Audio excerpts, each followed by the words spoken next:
அனைவருக்கும் வணக்கம். தனது உடல் அழகிலும் ஆரோக்கியத்திலும் மிகவும் அக்கறை கொண்டவராக வலம் வந்த நடிகை ஸ்ரீதேவி மாரடைப்பால் உயிரிழந்தார் என்ற தகவல் வெளியானதும் பலருக்கும் அதிர்ச்சி கலந்த ஆச்சரியமாகவே இருந்தது. இவர்களது சந்தேகங்களுக்கு முற்றுப்புள்ளி வைத்துள்ளது ஸ்ரீதேவிக்கு செய்யப்பட்ட பிரேத பரிசோதனை அறிக்கை.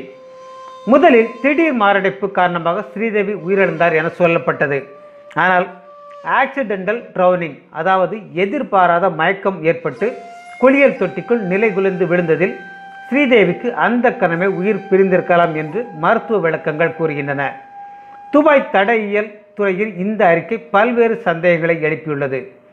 ஸ்ரீதேவியை இரவு உணவு சாப்பிட வெளியே செல்லலாம் என்று கணவர் போனி கபூர் கூறியதால் முகம் கழுவ பாத்ரூம் சென்ற ஸ்ரீதேவி 15 நிமிடங்களாகியும் வெளியே வராததால் கதவை உடைத்து பார்த்தபோது அவர் பாத்டப்பில் மயங்கி கிடந்ததாக செய்திகள் வெளிவந்தன.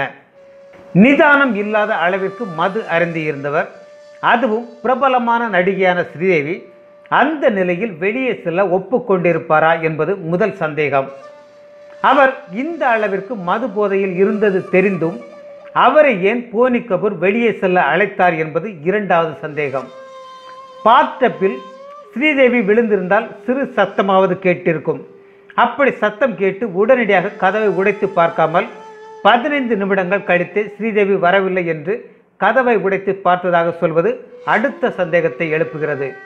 இதில் மற்றொரு பார்க்கப்பட வேண்டிய விஷயம், ஸ்ரீதேவி வெளியே செல்ல புறப்படத்தான் குளியல் அறையில் முகம் கழுவ சென்றார் என்றால் பாத்டப்பில் முன்கூட்டியே தண்ணீர் இருந்தது எப்படி என்ற கேள்வியும் எழுகிறது.